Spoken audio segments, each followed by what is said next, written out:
जय श्री राधे कृष्णा प्यारे भक्तों। सबसे पहले तो आप सभी को इस आध्यात्मिक यात्रा में हार्दिक अभिनंदन। इस सुंदर यात्रा की शुरुआत हम हाथ जोड़ के करते हैं और विनम्र निवेदन है कि यदि आज के ये विचार आपके दिल को छू जाएं, तो इस वीडियो को लाइक करिए, चैनल को सब्सक्राइब करिए और नीचे कमेंट में राधे राधे ज़रूर लिखिए। दोस्तों, कभी आपने खुद से पूछा है मेरा अच्छा समय कब आएगा? कभी हालात इतने मुश्किल हो जाते हैं कि लगता है जैसे सब खत्म हो गया है, हर रास्ता बंद हो गया है, हर उम्मीद डगमगाने लगी है। ऐसे समय में हमारा मन चुपचाप ईश्वर से सवाल करता है, हे प्रभु, अब और कितना सहूं? क्या मेरा भाग्य कभी बदलेगा? लेकिन उस अंधेरे में एक ही प्रकाश है, धैर्य और विश्वास। भगवान श्री कृष्ण ने महाभारत में भी अर्जुन से यही कहा था, हे पार्थ, ये समय भी बदल जाएगा। जो आज दुख है वही कल सुख का कारण बनेगा। जीवन का नियम है, न सुख स्थायी है न दुख। जो आएगा वह जाएगा, लेकिन जो श्रद्धा से कर्म करता है, जो बिना थके विश्वास करता है, वही विजय को प्राप्त करता है।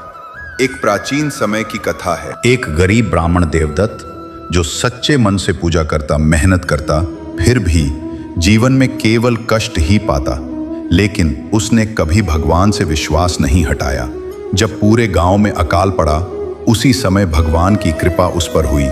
एक साधु ने उसे एक चमत्कारी बीज दिया, जिससे उसका खेत हरा भरा हो गया। जिसे लोग ताने मारते थे, वही गांव का सहारा बन गया, क्योंकि उसने न कभी आस्था छोड़ी, न ईश्वर से मुंह मोड़ा। श्री कृष्ण का संदेश स्पष्ट है, जो फल की चिंता किए बिना कर्म करता है और मेरा स्मरण करता है, उसका कल्याण निश्चित है। रिजिलो, जब भी जीवन में अंधेरा छा जाए, आंखें बंद करो और कहो, हे कृष्ण, मैं तेरी शरण में हूं। फिर बैप्टाइज्ड, फिर देखना कैसे कठिनाइयां अवसर बनकर सामने आती हैं। अब जानिए कठिन समय में भगवान कैसे हमारे साथ होते हैं। अब हम बात करेंगे उन पलों की जब भगवान खुद दौड़कर भक्त के पास आते हैं। महाभारत की उस अमर घटना को याद करें। द्रौपदी का चीर हरण हो रहा था। उसने पहले अपने बल पर, फिर अपने पतियों पर भरोसा किया, लेकिन जब सब विफल हो गया, तब उसने हाथ उठाए और पुकारा, हे कृष्ण, अब तो केवल तू ही बचा सकता है। और उसी क्षण श्री कृष्ण ने अपनी माया से उसकी लाज बचाई। क्या ये सिर्फ कहानी है? नहीं, ये एक संकेत है। भगवान तब तक प्रतीक्षा करते हैं जब तक हम अपने अहंकार को छोड़कर उन्हें पूर्ण रूप से बुलाते नहीं। जब भरोसा केवल उसी पर हो जाता है, तब वो दौड़ पड़ते हैं, बिना बुलाए, बिना देर किए। इसीलिए श्री कृष्ण ने कहा, अर्थात मामेकम शरणम व्रज, मैं सब संभाल लूंगा।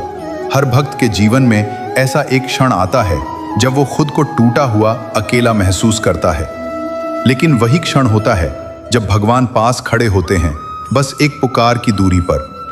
कभी सोचा है कि अर्जुन ने अगर श्री कृष्ण पर विश्वास न किया होता तो क्या वो महाभारत जीत पाता?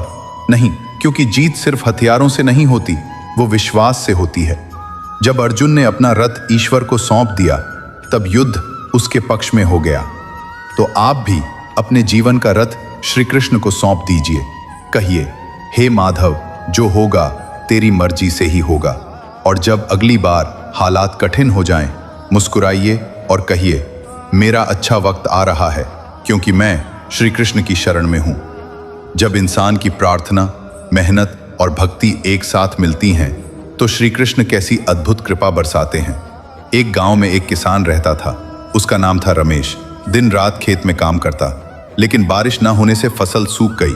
खाना नहीं था, पैसा नहीं था, फिर भी वो रोज मंदिर जाता, घंटी बजाता और कहता, हे नंदलाल, तेरा धन्यवाद। गांव वाले हैरान होकर पूछते, रमेश, तेरा सब चला गया, फिर भी तू भगवान का धन्यवाद क्यों कर रहा है? वो मुस्कुराकर कहता, जो गया वो भी तेरा, जो बचा वो भी तेरा, जो आएगा वो भी तू ही देगा। ये होती है सच्ची भक्ति। मैट्रिक्स शिकायत नहीं करते, बल्कि विश्वास रखते हैं। श्री कृष्ण कहते हैं, रसीलिया भाव से मेरी भक्ति करता है, उसका योग क्षेम मैं स्वयं वहन करता हूँ।